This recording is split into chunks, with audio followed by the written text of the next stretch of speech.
नमस्कार। बिरसा न्यूज 24/7 में आप सभी को सुस्वागतम, खुशामदीद। दर्शक, इसराइल ने बीते कल शुक्रवार तुर्की ईरान पर हमला बोल दिया है। जी हाँ, इसराइल ने राजधानी तेहरान को निशाना बनाया और बम बरसाए। इस हमले में पूरा तेहरान दहल गया है। इसराइल ने ईरान के परमाणु ठिकानों को तबाही कर दिया है। यह अटैक ऐसे समय में हुआ जब तेहरान के तेजी से आगे बढ़ रहे परमाणु कार्यक्रम को लेकर तनाव नई ऊंचाइयों पर पहुंच गया था। इस अटैक में ईरान का सेना प्रमुख, न्यूक्लियर साइंटिस्ट समेत कई प्रमुख अधिकारियों की मौत का दावा भी किया जा रहा है। इस अटैक को लेकर इसराइल के प्रधानमंत्री बेंजामिन नेतन्याहू ने दावा किया है कि इसराइल ने टारगेटेड ऑपरेशन लॉन्च किया है।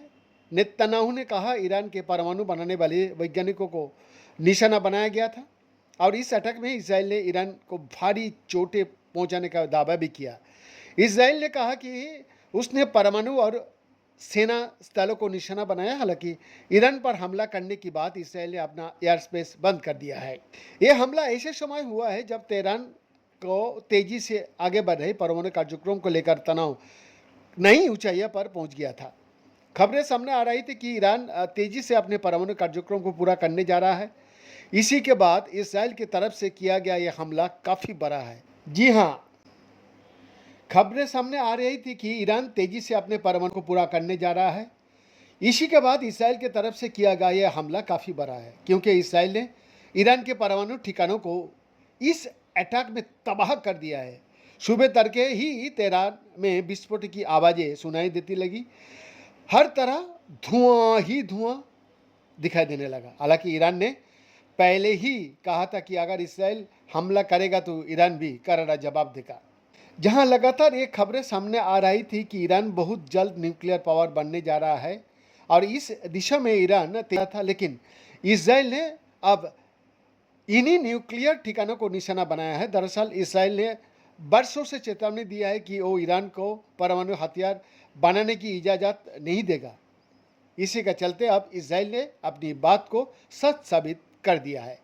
एक इजरायली सेना अधिकारी का कहना है कि उनके देश ने ईरानी परमाणु स्थलों का सेना ठिकानों को उनकी पहचान किए बिना निशाना बनाया। इसराइल का रक्षा मंत्री इजराइल काट्स ने कहा है कि उनके देश ने ईरान पर हमला किया, लेकिन उन्होंने इस बात की जानकारी नहीं दी कि उन्होंने किस किस जगह को निशाना बनाया। रक्षा मंत्री इजराइल काट्स ने इस हमले के बाद इस बात की साफ उम्मीद जताई कि ईरान अब उस पर पलट नजर इसराइल देश में मिसाइल और ड्रोन से तुरंत हमला हो सकता है। बयान में कहा गया है कि काट्स ने इसराइल में आपातकालीन स्थिति की घोषणा करते हुए एक विशेष आदेश पर हस्ताक्षर किया।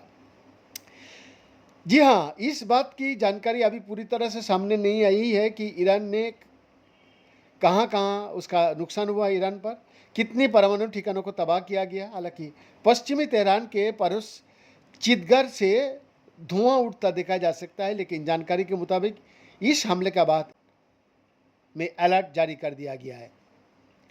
अमेरिकी विदेश मंत्री मार्को रूबियो ने कहा, इसराइल ने ईरान पर कार्रवाई की, हम ईरान के खिलाफ हमले में शामिल नहीं हैं और हमारा फोकस क्षेत्र में अमेरिकी बलों की रक्षा करना है।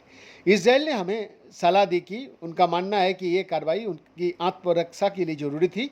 उन्होंने आगे कहा, राष्ट्रपति ट्रंप और उसका प्रशासन ने हमारी सेनाओं की सुरक्षा के लिए सभी जरूरी कदम उठाया है। बीएन का exclusive report, Birsa news 24/7 Ranchi.